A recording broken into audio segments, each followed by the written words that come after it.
Untuk yang pertama kita akan membahas tentang pengertian hukum. Yang pertama, hukum adalah himpunan peraturan-peraturan yaitu berisi perintah-perintah dan larangan-larangan yang mengurus tata tertib suatu masyarakat, dan hal tersebut harus ditaati oleh masyarakat tersebut. Kemudian, hukum adalah suatu tata cara dan norma yang berlaku dalam suatu kondisi dan domisili pada wilayah tertentu. Yang kedua adalah tujuan hukum. Tujuan hukum di sini adalah mencapai keadilan manusia dalam hidup bermasyarakat, di samping kepastian hukum. Nah, bila teman-teman menemukan tujuan hukum yang lain, silakan dicatat sendiri. Kemudian, pembidangan ilmu hukum menurut bentuknya. Yang pertama adalah hukum tertulis dan hukum tidak tertulis. Untuk hukum tertulis, yaitu hukum yang dicantumkan dalam berbagai peraturan perundang-undangan. Sedangkan hukum tidak tertulis, yaitu hukum yang masih hidup dalam keyakinan masyarakat, tetapi tidak tertulis, namun berlakunya ditaati seperti suatu perundang-undangan. Nah, hukum tidak tertulis ini juga disebut hukum kebiasaan. Kemudian ada pembidangan ilmu hukum menurut sumbernya, di mana ada undang-undang, kebiasaan, jurisprudensi, traktat, dan juga doktrin. Selanjutnya, pembidangan ilmu hukum menurut berlakunya. Ada hukum nasional, ada hukum internasional, dan juga hukum asing. Yang pertama, hukum nasional merupakan hukum yang berlaku dalam suatu negara. Untuk hukum internasional, yaitu hukum yang mengatur hubungan hukum dalam dunia internasional. Nah, selanjutnya adalah hukum asing, yaitu hukum yang berlaku dalam negara lain. Selanjutnya, pembidangan ilmu hukum menurut berlakunya. Ada hukum positif dan juga ius constitutum. Yang pertama, hukum positif yaitu hukum yang berlaku sekarang bagi suatu masyarakat tertentu dalam suatu negara atau daerah tertentu. Yang kedua, ius constitutum adalah hukum yang diharapkan berlaku pada waktu yang akan datang. Dan selanjutnya, pembidangan ilmu hukum menurut isinya. Ada hukum private dan juga hukum publik. Yang pertama, hukum private adalah hukum yang mengatur hubungan-hubungan antara orang dengan orang yang lain dengan menitik beratkan kepada kepentingan perseorangan. Nah, hukum private ini meliputi hukum perdata dan juga hukum dagang atau yang bisa kita sebut dengan hukum bisnis. Untuk hukum publik merupakan hukum yang mengatur hubungan antar negara dengan alat-alat perlengkapan negara dan hubungan antara negara dengan perseorangan, yaitu warga negara. Hukum publik meliputi hukum tata negara, hukum administrasi negara, dan juga hukum pidana dan hukum pajak.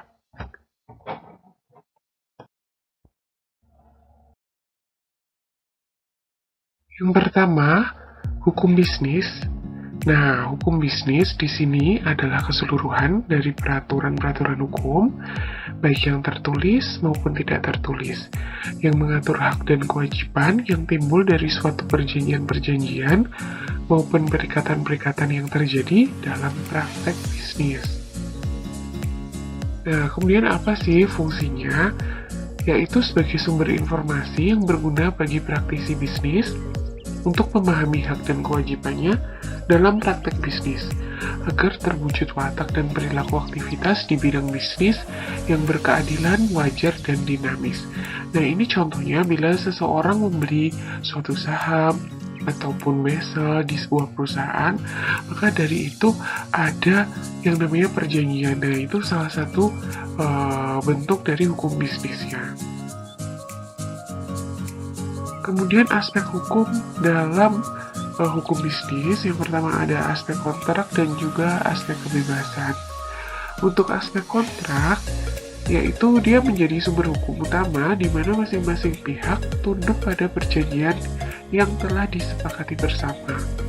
Kemudian, untuk aspek kebebasan, membuat perjanjian di mana para pihak bebas membuat dan menentukan isi dari perjanjian yang disepakati bersama. Selanjutnya adalah sumber hukum bisnis. Yang pertama ada perundang-undangan, yaitu peraturan hukum yang berlaku seperti undang-undang, peraturan pemerintah, dan lain sebagainya. Selanjutnya sumber hukum bisnis yaitu perjanjian atau kontrak, di mana di sini merupakan kesepakatan yang dibuat oleh pihak-pihak dalam suatu transaksi bisnis. Ada juga pendapat yang menyatakan bahwa perjanjian atau kontrak yang berlaku sebagai undang-undang terhadap para pihak yang membuatnya. Selanjutnya adalah traktat, di mana di sini dia merupakan ketentuan dalam hubungan dan hukum internasional, baik berupa kesepakatan antara para pemimpin negara di dunia, peraturan dalam hukum internasional, pedoman yang dibuat oleh lembaga-lembaga dunia, maupun sebagainya yang diberlakukan di Indonesia. Selanjutnya sumber hukum bisnisnya adalah jurisprudensi, yaitu keputusan hukum yang biasanya menjadi pedoman dalam merumuskan atau menjadi pertimbangan dalam penyusunan peraturan atau keputusan hukum berikutnya. Oke, sumber hukum bisnis selanjutnya kebiasaan dalam bisnis, di mana di sini maksudnya adalah kebiasaan yang dilakukan oleh para pelaku bisnis pada umumnya. Ada lagi yang namanya doktrin, yaitu dia pendapat para pakar atau ahli hukum yang berkaitan dengan hukum bisnis. Nah, doktrin ini juga biasa pula disebut dengan pendapat para sarjana hukum. Nah, di sini ada peraturan perundang-undangan yang menjadi landasan bagi transaksi bisnis. Ini teman-teman bisa baca sendiri, nanti materinya bisa di-download di CPJR karena ini banyak sekali. Kemudian untuk isinya, teman-teman bisa mencari di internet ataupun referensi yang teman-teman punya saat ini. Ini juga ada peraturan perundang-undangan yang menjadi landasan bagi transaksi bisnis. Ada 5, silakan dibaca dan dicari sendiri. Mungkin juga ada yang terbaru, silakan dicari. Ini ada lagi selanjutnya. Nah, kemudian di mana di sini ada subjek hukum, di mana dia adalah pemegang hak dan kewajiban menurut hukum. Nah, dalam kehidupan sehari-hari, yang menjadi subjek hukum dalam sistem hukum di Indonesia ialah individu ataupun orang ya, dan juga badan hukum yang merupakan perusahaan, organisasi, dan institusi. Kemudian siapa objek hukumnya? Yaitu segala sesuatu yang berguna bagi subjek hukum dan dapat menjadi pokok suatu hubungan hukum bagi para subjek hukum. Contohnya saja di sini benda yang mempunyai nilai ekonomis merupakan objek hukum. Contohnya bisa rumah, kendaraan, saham, obligasi, seperti itu. Maksud penundaan kewajiban pembayaran utang pada umumnya untuk mengajukan rencana perdamaian yang meliputi tawaran pembayaran seluruh atau sebagian utang kepada kreditur konkuren. Sedangkan tujuan penundaan kewajiban pembayaran utang adalah untuk memungkinkan seseorang debitur meneruskan usahanya meskipun ada kesukaran pembayaran dan untuk menghindari kepailitan. Dalam PKPU, yang berhak untuk meminta penundaan pembayaran utang bisa dari debitur dan juga bisa dari kreditur. Kalau dari debitur yang tidak dapat atau memperkirakan bahwa ia akan dapat melanjutkan pembayaran utang-utangnya yang sudah jatuh waktu dan dapat ditagih. Sedangkan PKPU yang diajukan oleh kreditur, pengadilan dalam hal ini adalah pengadilan niaga, wajib memanggil debitur melalui jurusita dengan surat kilat tercatat paling lambat 7 hari sebelum sidang.